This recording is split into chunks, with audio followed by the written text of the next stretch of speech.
माझं असं म्हणणार नाही, आपला समाज, आपण ज्या गावखेड्यामध्ये राहतो तिथं अजूनही 10वी नंतर मुलींना बाहेर शिक्षणासाठी पाठवावं किंवा नाही हा प्रश्न विचारला जातो किंवा हा प्रश्न त्या पालकांना पडतो. त्याची कारणंही साहजिक आहेत. आज जगामध्ये ज्या चित्रविचित्र गोष्टी घडत आहेत कदाचित त्यामुळे हे पालक शिक्षक घाबरले गेलेले आहेत, म्हणून ते मुलींना किंवा मुलांना सुद्धा शिक्षणासाठी बाहेर पाठवायला घाबरतात. पण अशाही परिस्थितीतून, अशाही गावखेड्यातून देशभर मला जिथं पाहिजे तिथं व्याख्यानासाठी, कार्यक्रमासाठी, मित्रांनो मी माझ्या कॉलेजमध्ये असताना मी 5वी 6वीला असताना भाषणं करायला चालू केली. भाषणांच्या स्पर्धा करायच्या. 10वी पर्यंत फक्त तालुका स्तरापर्यंत मी स्पर्धा केल्या असतील. 11वीला गेल्यानंतर मी जिल्ह्यापर्यंतच्या स्पर्धा केल्या. 12वीचं वर्ष होतं, महत्वाचं होतं, सायन्स होतं, अभ्यास करायचा होता, फिजिक्स सारख्या विषयात PhD करायचं, डॉक्टरेट मिळवायचं स्वप्न पाहिलं होतं. 12वी सगळ्या स्पर्धा बंद केल्या. 12वी झाली, चांगले मार्क पडले, शिक्षक बनायचं ठरलं होतं, BSc ला ऍडमिशन घेतलं आणि मित्रांनो BScच्या 3 वर्षात 2,500 स्पर्धा केल्या. फक्त भाषणं केली 3 वर्ष, 84% BSc ला मार्क मिळवले फिजिक्स मधनं. आठवड्यातला 1 दिवस कॉलेज करायचं आणि 5 दिवस स्पर्धा करायच्या. स्पर्धेचे दौरे करायचे मुलींना. मी एकदा का सांगलीला गेलं की सोमवारी सांगलीतली स्पर्धा करायची, मंगळवारी मिरजेत स्पर्धा करायची, बुधवारी कुठं कुरुकलीला स्पर्धा करायची, गुरुवारी कुठं कोल्हापूरला स्पर्धा करायची आणि सगळ्या स्पर्धा करून 5-50 हजार रुपयांची बक्षिसं मिळवायची आणि पुन्हा शनिवारी कॉलेजमध्ये यायचं. हे करून मी माझा प्रवास केला आहे. त्यामुळे आयुष्यात खऱ्या अर्थाने जर तुम्हाला प्रगती करायची असेल तर तुम्हाला सपोर्ट करणारे पालक आणि शिक्षक जर खंबीर उभे असतील तर तुम्ही या जगाच्या कुठल्याही टोकापर्यंत अगदी सहजपणे पोहोचू शकता. एक साधं उदाहरण सांगते. मी ट्रेनने कधीच प्रवास केला नव्हता, कदाचित तुम्हीही केला नसेल. आता इकडे ट्रेन येते त्यामुळे तुम्ही केला असेल, पण माझ्या वेळेला माझ्या गावाकडे आजही ट्रेन येत नाही. त्यामुळे ट्रेनने, रेल्वेने प्रवास करण्याचा कधीच विशेष अनुभव मला नव्हता. अनुभव तर सोडा, मी रेल्वे कशी असते ते पण पाहिलं नव्हतं.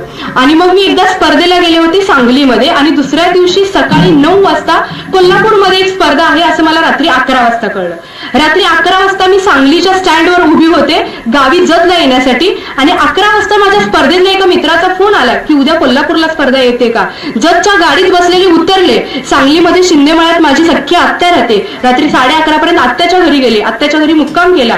लगेच दुसऱ्या दिवशी कोल्हापूरला स्पर्धेला.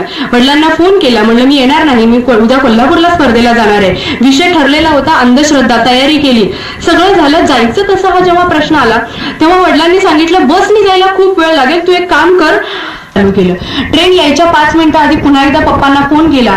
म्हणलं ट्रेन येणार आहे, जायचंय, बसायचंय, सगळं काही तिकीट काढलंय वगैरे सांगितलं. आणि मला पप्पांना फोन केल्यानंतर पप्पांच्या पाठीमागून बोलणाऱ्या माझ्या आईचा आवाज आला. आई मोठ्या आवाजात, चिडलेल्या आवाजात म्हणत होते, कसं काय तुम्ही पोरीला एकटं पाठवू शकता रेल्वेने, तिला काहीच माहित नाही. माझ्या बापानं चालू फोनवरच उत्तर दिलं, एकटीला कुठं पाठवलंय म्हणे, ट्रेनमध्ये खूप माणसं असतात. माझे वडील मित्रांनो स्वतः प्राध्यापक असून सुद्धा कधीही माझ्या कुठल्याही शाळेच्या ऍडमिशनसाठी, कुठल्याही कॉलेजच्या ऍडमिशनसाठी, कुठल्याही ठिकाणी 2,500 स्पर्धा महाराष्ट्रात फिरून केल्या. एकाही स्पर्धेला माझे वडील स्वतः उपस्थित राहिले नाहीत. फक्त सांगायचे इथं जायचंय, ही बस इथं लागते, हे एवढं तिकीट असतं, काढायचं, जायचं. रात्री उशीर झाला फोन कर, काय करायचं ते मी सांगतो, कुठली बस पकडायची मी सांगतो. स्वतः सोबत कधीही आले नाहीत. आयुष्यात पहिल्यांदाच MSc ला घरातनं बाहेर पडले होते. सोलापूर विद्यापीठामध्ये ऍडमिशन घेतलं होतं मित्रांनो, तरी सुद्धा माझे वडील सोबत आले नाहीत. वडिलांनी आयुष्यभर 2 गोष्टी एकनिष्ठेने केल्या. एक म्हणजे कुठल्याही परिस्थितीत त्यांनी मला भरपूर साथ दिली, भरपूर गायडन्स दिला, भरपूर सहकार्य केलं. पण माझी बॅग हातात घेऊन वडील पुढे आणि त्यांच्या मागं पाय ओढत मी हा प्रवास मित्रांनो मी कधीच केला नाही. त्यांनी प्रत्येक खड्ड्यात मला उतरायला शिकवलं, प्रत्येक खड्ड्याची खोली मला मोजायला शिकवली आणि त्या खड्ड्यातून वर येण्यासाठीचा मार्ग सुद्धा त्यांनी मला शोधायला सांगितला. आणि म्हणून कदाचित आज एक यशाची 1ली, 2री, 3री पायरी मी माझ्या आयुष्यात चढू शकते. दुसरी गोष्ट म्हणजे माझ्या आयुष्यात माझ्या वडिलांनी सरकारी शाळेव्यतिरिक्त कधीच डोनेशन भरून जे आहे, आज मी स्वतःची इन्स्टिट्यूट चालवते, लाखो रुपयांचे डोनेशन आहेत मित्रांनो. इंजिनिअरिंगला जावा, मेडिकलला जावा, तुम्हाला फक्त घरात बसून तुम्ही सांगा कुठली डिग्री पाहिजे, 10 लाख रुपये द्या, PhD सारखी डिग्री तुम्हाला घरात आणून दिली जाते. या जगात माझ्या वडिलांनी 250 रुपयाच्या वर कधीही फी भरली नाही. 250 रुपयाच्या वर कुठल्याही शाळेची, कुठल्याही कॉलेजची फी भरण्याची तयारी माझ्या वडिलांनी दाखवली नाही. आयुष्यातल्या 10वीच्या मुलांकडे सर आज मोबाईल आहे, 10वीच्या कशाला 8वी 9वीच्या मुलांकडे आज मोबाईल आहेत. आश्चर्य वाटतं. 12वी पर्यंत मोबाईल कसा असतो हे बघायला सुद्धा आम्हाला मिळालं नव्हतं. कधी वडिलांनी हात सुद्धा लावू दिला नव्हता. त्यानंतर BSc मध्ये सुद्धा मोबाईल मिळाला नाही.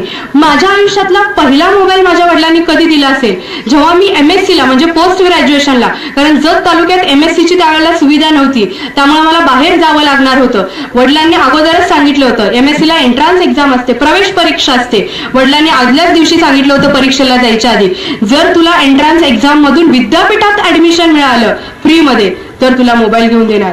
जर तुला विद्यापीठात ऍडमिशन नाही मिळालं तर पुढची 2 वर्ष तुला मोबाईल शिवाय राहावं लागेल. मित्रांनो, इतका अभ्यास केला, मोबाईलची ओढ असतेच प्रत्येकाला, इतका अभ्यास केला. MScच्या एंट्रन्सला सोलापूर विद्यापीठातून मेरिटमध्ये पहिला आले आणि पहिलं ऍडमिशन सोलापूर विद्यापीठात मला मिळालं. दुसऱ्या दिवशी वडिलांनी 8,000चा अँड्रॉइड मोबाईल घेऊन दिला. ज्या दिवशी मोबाईल घेऊन दिला, अख्खी रात्र जागून व्हॉट्सअप चालू केलं, फेसबुक चालू केलं, स्नॅपचॅट चालू केलं. त्यावेळेला जे काही ऍप सोशल मीडियाचे अवेलेबल होते, ऐकून माहिती होते, ते सगळे प्ले स्टोअरला जाऊन डाउनलोड केले, अकाउंट काढलं, मेल काढलं, फेसबुकवर ते डॉट ऑनलाईन कोण कोण दिसत आहेत बघितलं, त्या सगळ्याला एक हाय हायचा मेसेज केला. अख्खी रात्र जागून काढली. इतकी एक्साइटमेंट. तुमच्यासारखीच होती मी. पुढचे 6 महिने घर सोडून पहिल्यांदा बाहेर राहायला गेलेले. दिवसातला निम्मा वेळ आई बापाच्या आठवणीत रडण्यात जायचा आणि निम्मा वेळ रडण्यावरचं सोल्युशन मध्ये मोबाईल बघण्यात जायचा. पहिली 6 महिने 2च गोष्टी केल्या. आजही तुम्ही मला विचाराल, MScचे पहिले 6 महिने मॅडम कसा अभ्यास केला? पहिले 6 महिने अर्धा दिवस रडायचं आणि अर्धा दिवस मोबाईल वापरायचा. या व्यतिरिक्त काहीही केलं नाही. 6 महिन्यानंतर परीक्षा येऊन ठेपली. 4 पेपर असतात. 2 पेपर कसे बसे काटावर पास झाले आणि एका पेपरमध्ये मॅथमॅटिकल फिजिक्स नावाचा एक पेपर असतो, त्या विषयात फेल झाले. ज्या दिवशी निकाल आला त्या दिवशी वडिलांनी प्रेमाने फोन केला. म्हणले, बाळा घरी ये. घरी गेले. घरातनं उंबऱ्यातलं पाऊल आत ठेवल्या हातातला मोबाईल काढून घेतला आणि म्हणाले, आता MSc झाल्यानंतर मोबाईल मिळेल. त्या दिवसानंतर मोबाईल दिला नाही. हे अख्खी MSc बिना मोबाईलची केली. पुढच्या सेमिस्टरला, जो पाठीमागच्या सेमिस्टरला विषय राहिला होता तो तर काढलाच, पण पुढच्या सेमिस्टरला युनिव्हर्सिटीमध्ये टॉपर आले. वडिलांकडे गेले. म्हणलं, वडिलांना टॉपर आले, म्हणलं चांगल्या मार्काने पास झाले, विद्यापीठात पहिली आले, मोबाईल द्या. म्हणले नाही. एक चूक झाली, त्याची शिक्षा तुझी हीच आहे. पुढच्या पूर्ण वर्ष 2 वर्षामध्ये MSc ला चांगल्या मार्काने पास झाले. खूप कार्यक्रम केले, खूप सभा गाजवल्या, खूप काही व्याख्यानं केली, पण MSc संपेपर्यंत मोबाईल दिला नाही. MSc झाल्यानंतर 6 महिने हैदराबादला शिक्षणासाठी गेले. 6 महिने नेट आणि सेटची जी एक्झाम असते त्याचा अभ्यास केला. 6 महिन्यानंतर परीक्षा देऊन पुन्हा माझ्या घरी आले आणि दुसऱ्या दिवसापासून सांगली जिल्ह्यामध्ये, सांगलीमध्ये मिरज सांगली रोडवरती भारती हॉस्पिटलच्या समोर एक संजय भोकरे म्हणून कॉलेज आहे, त्या इंजिनिअरिंग कॉलेजमधून जॉबची ऑफर आली आणि लोक इंजिनियर होतात. मी BSc करून शिक्षक झाले आणि इंजिनिअरिंगच्या मुलाला शिकवायला चालू केलं. दुसऱ्या महिन्यात पहिला पगार झाला 10,000. त्या 10,000 मध्ये पहिला मोबाईल घेतला. मित्रांनो, वडिलांनी घेऊन दिलेला एकमेव मोबाईल फक्त 6 महिने वापरला. 6व्या महिन्याच्या दुसऱ्या दिवशी वडिलांनी मोबाईल काढून घेतला. त्यानंतर जो मोबाईल घेतला तो स्वतःच्या हिमतीवर. याही पुढे जाऊन सांगते, 10,000त पहिला मोबाईल घेतला. मार्च मध्ये नोकरी लागली होती. मला वाटतं जूनच्या आसपास मी माझा स्वतःचा मोबाईल घेतला आणि जुलै किंवा ऑगस्टला माझ्या वडिलांचा मोबाईल खराब झाला. 2 महिन्याचा पगार इन्व्हेस्ट केला आणि 15,000चा मोबाईल वडिलांना माझ्या पगारातनं घेऊन दिला. हे तुम्हाला आयुष्यात करता आलं पाहिजे. जे तुम्हाला तुमच्या आई वडिलांकडनं मिळालं नाही ते तुम्हाला तुमच्या आई वडिलांना देता आलं पाहिजे. जर आयुष्यात इतकी प्रगती करता आली तर मला असं वाटतं तुम्ही कुठल्याही अडचणीवर मात करू शकता. तुमचे सर्व शिक्षक तुम्हाला नेहमीच मार्गदर्शन करत असतात. खरं तर मी अगोदरही सरांना म्हटलं होतं, माईक समोर आला की थोडंसं वेळेचं भान विसरायला होतं. आजही सलग 11 तास, मी जसं सुरुवातीला म्हणाले फिजिक्स विषयाची प्राध्यापिका आहे. एका कॉलेजमध्ये सुद्धा मी नोकरी करते. सोबत माझे स्वतःचे काही क्लासेस आहेत. 700-800 विद्यार्थ्यांना एका वेळी मी शिकवते. सकाळी 7ला मी पहिलं लेक्चर घ्यायला मित्रांनो उभी राहते. रात्री 10ला माझं शेवटचं लेक्चर संपवते. सलग न थांबता 11 तास फिजिक्स विषय मी आज मुलांना शिकवते. JEE, नीट, CET या सगळ्या सत्राचे मार्गदर्शन सत्र मी पुण्यासारख्या शहरामध्ये घेते. त्यामुळे एक सोडून 2 माईक आहेत पुढं. त्यामुळे पुन्हा एकदा वेळेचं भान जर मी विसरत असेल तर मी माफी मागते मान्यवरांची. आणि शेवटच्या काही गोष्टी सांगते फक्त. जर तुम्हाला योग्य वेळी जर योग्य गायडन्स मिळाला तर मला असं वाटतं तुम्ही आयुष्यात यशस्वी होण्यापासून तुम्हाला कोणी थांबवू शकत नाही. खरं तर माझ्या जवळचा एक विषय, जसं मला व्याख्यान द्यायला आवडतं तसं मला नेहमीच कविता हा एक खूप माझ्या जवळचा विषय.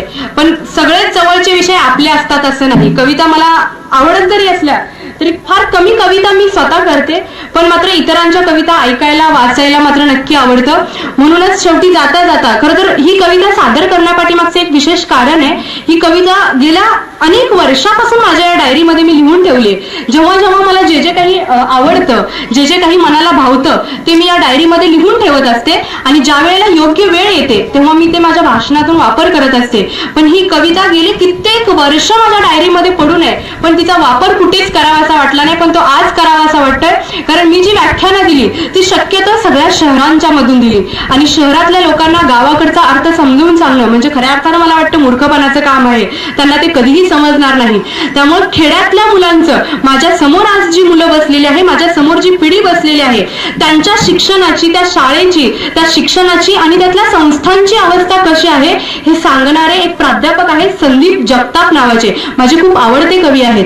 तर प्राध्यापक संदीप जगताप यांची एक छोटीशी कविता सादर करते, ज्यातून तुम्हाला तुमचं आयुष्य काय आहे, तुमचं शिक्षण काय आहे याचा एक अनुभव येईल. आणि त्या कवितेसोबत मी थांबणार आहे. कवितेनंतर काही बोलू नये असं नेहमी मी समजत असते. म्हणूनच शेवटी जाण्या अगोदर 10वी आणि 12वीच्या विद्यार्थ्यांना माझ्याकडून मनापासून तुमच्या परीक्षेसाठी शुभेच्छा. एक गोष्ट नेहमी लक्षात ठेवा, बोर्डाची एक्झाम म्हणजे काहीतरी खूप मोठं वेगळं आहे आणि त्यासाठी तुम्हाला घाबरण्याची गरज आहे असं अजिबात नाही. एक्झामच्या दृष्टिकोनातून जर एक सल्ले द्यायचे झाले तर काही सल्ले देते. एक्झामच्या आधी समजा 10 वाजता पेपर आहे, कमीत कमी 2 तास आधी अजिबात पुस्तक वही काढून वाचू नका. मुलं आत गेटमधनं आत जाईपर्यंत वाचत असतात आणि गेटमध्ये आत गेल्यानंतर सगळं काही विसरून जातात.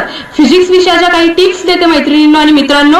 फिजिक्स विषयामधले जे फॉर्म्युले आहेत, ज्या काही डायग्राम आहेत, मॅथ्स विषय असू देत, जेव्हा तुम्ही वर्गामध्ये जाता कमीत कमी पहिले 15 ते 20 मिनिटं तुम्हाला आन्सर शीट्स दिल्या जातात. आन्सर शीट दिल्यानंतर जी गोष्ट तुम्हाला असं वाटते की मी ही विसरून जाईल, ती गोष्ट तुम्ही शेवटच्या पानावर रफ वर्क असं लिहून पेन्सिलने लिहून ठेवू शकता. म्हणजे तो क्वेश्चन आला असेल तर क्वेश्चन पेपर मिळाल्यानंतर तुम्हाला ते लिहिता येतं. तर या काही गोष्टी आहेत. याच्या व्यतिरिक्त तुम्हाला काही गायडन्स पाहिजे असेल एक्झामच्या दृष्टिकोनातून, सीईटीच्या दृष्टिकोनातून, नीट जेईच्या दृष्टिकोनातून किंवा खास करून फिजिक्स विषयाचा काही गायडन्स पाहिजे असेल तर कार्यक्रमाच्या नंतर तुम्ही अवश्य मला भेटा.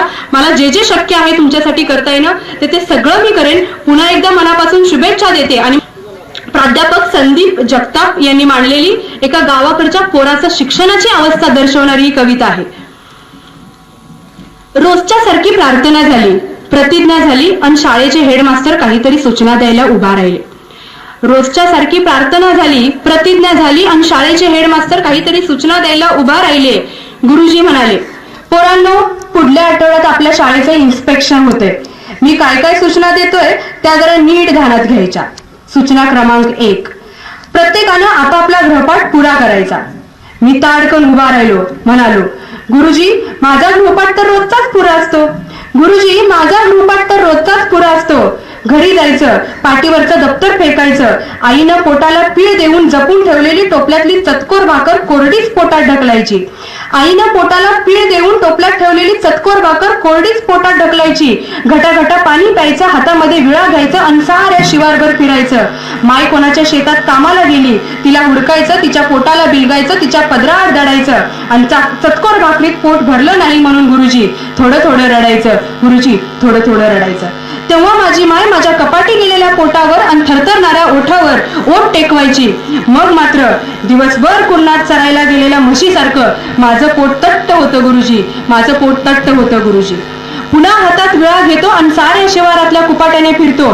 संध्याकाळची चूल पेटवण्यासाठी काट्या कुट्या गोळा करत सारी पोरं हसली. मी खाली बसलो. गुरुजी म्हणाले, सूचना क्रमांक 2, शाळेच्या भिंतींना रंग द्यायचाय. गुरुजी म्हणाले, सूचना क्रमांक 2, शाळेच्या भिंतींना रंग द्यायचाय. मी पुन्हा उभा राहिलो, म्हणालो, गुरुजी कशापाय या निर्जीव भिंतींना रंग देताय? गुरुजी कशापाय या निर्जीव भिंतींना रंग देताय? इथं जिथ्या माणसांचे रंग टिकत नाहीत, भिंतींचे तरी कुठून टिकतील?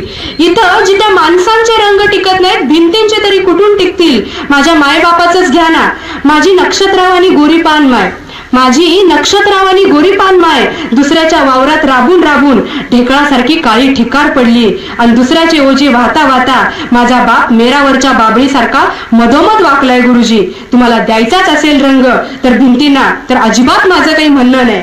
तुम्हाला द्यायचाच असेल या भिंतींना रंग तर अजिबात माझं काही म्हणणं नाही गुरुजी.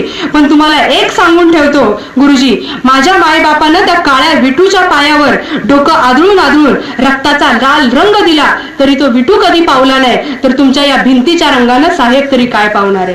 तुमच्या या भिंतीच्या रंगानं साहेब तरी काय पावणार आहे? पुन्हा पोरं हसली, पुन्हा पोरं हसली. मी खाली बसलो. गुरुजी म्हणाले, सूचना क्रमांक 3, त्या दिवशी प्रत्येकानं आपापला नवा युनिफॉर्म घालून यायचा. त्या दिवशी प्रत्येकानं आपापला नवा युनिफॉर्म घालून यायचा. मी डोळ्यात पाणी आणून उभा राहिलो आणि म्हणालो, गुरुजी, माझ्या माईच्या अंगावरचं लुगडं 4 ठिकाणी फाटलंय. ते सांधायला धांदूक मिळत नाही. धांदूक म्हणजे दोरा. ते सांधायला धांदूक मिळत नाही. मला नवा युनिफॉर्म कुठं मिळेल? गुरुजी म्हणाले, तुझे हेच फाटलेले कपडे इस्त्री करून घालून ये. मी पुन्हा म्हणालो, गुरुजी, घरात इस्त्री सुद्धा नाही. तेव्हा मात्र मास्तर जाम भडकले. हातामध्ये दप्तर दिलं, पेकाटात लाथ घातली आणि मला शाळेबाहेर काढलं. मी तसाच घरी गेलो. माईला हुडकलं, तिच्या पोटाला बिलगलो, तिच्या पदराआड दडलो आणि गुरुजींनी इस्त्रीवरून मारलं म्हणून पोट भरून रडलो. आई ज्या वावरात कामाला जायची त्या मालकाकडून तिने पैसे उसने घेतले. मला इस्त्री घेऊन दिली. माझे इन्स्पेक्शन झालं, पण ते इस्त्रीचे पैसे तिने पुढे अनेक वर्ष रोजानं कामाला जाऊन भेटले. माझ्या माईच्या रक्तानं माझ्या कपड्यांना इस्त्री करून त्यावेळेचं माझं इन्स्पेक्शन पार पडलं. पण ते इन्स्पेक्शन शाळेचं झालं, गुरुजींचे झालं, माझं झालं की आईचे झालं हे मात्र कधीच कळलं नाही. पण ते इन्स्पेक्शन माझं झालं, शाळेचं झालं, गुरुजींचं झालं का माझ्या आईचं झालं हे मात्र मला कधीच कळलं नाही. पण आता सारं कळतंय गुरुजी. पण आता सारं कळतंय. माईच्या पोटातला एक एक पीळ उलगडतोय. म्हणूनच कोपऱ्यामध्ये पडलेली तीच इस्त्री मी आता महिने उचलत नाही कॉलेजच्या ड्रेसवर फिरवण्यासाठी. म्हणूनच आता कोपऱ्यात पडलेली ती इस्त्री मी आता महिने उचलत नाही माझ्या कॉलेजच्या ड्रेसवर फिरवण्यासाठी. कारण तापलेल्या इस्त्रीचे चटके कपड्यापेक्षा काळजाला अधिक बसतात. कारण तापलेल्या इस्त्रीचे चटके कपड्यापेक्षा काळजाला अधिक बसतात. आणि पहिले दिस आठवले की गोठ्यातल्या गायीसारखे डोळे पुन्हा पुन्हा पाणवतात, डोळे पुन्हा पुन्हा पाणवतात, डोळे पुन्हा पुन्हा पाणवतात. धन्यवाद. चांगला, उत्तम व मंगल विचार हा स्वमनाचा उत्कृष्ट आविष्कार असतो. चालण्यासाठी वाट असते, वाटेसाठी चालणं नसतं. जीवनाच्या वाटेवर पायानं चालणारे केवळ अंतर कापतात, तर विवेकाने चालणारे ध्येय गाठतात. सत्य हे सत्य असते, सूर्यकिरणाहुनी तेजस्वी असते, आरशाहुनी पारदर्शी असते, अमृताहुनी गोड असते. आपल्या अमृतवाणीतून मॅडमने खूप सुंदर असं आपल्या तरुणाईला वेळ लावणारं, तरुणाईला सत्य परिस्थितीवर जागृत करणारं, डोळ्यात अंजन घालणारं, काळजाला भिडणारं आणि झणझणीत व्याख्यान आपल्या समोर दिलं. मॅडम त्यासाठी पुन्हा एकदा जोरदार टाळ्या झाल्या पाहिजेत. खूप खूप खूप अतिशय सुंदर मॅडम आपण व्याख्यान दिलं. अशाच पद्धतीचे व्याख्यानाची खऱ्या अर्थानं आम्हाला गरज होती आणि ती गरज आज पूर्ण झाली असंही म्हटलं तरी काही वावगं ठरणार नाही. मनापासून मनापर्यंत खूप खूप धन्यवाद मॅडम.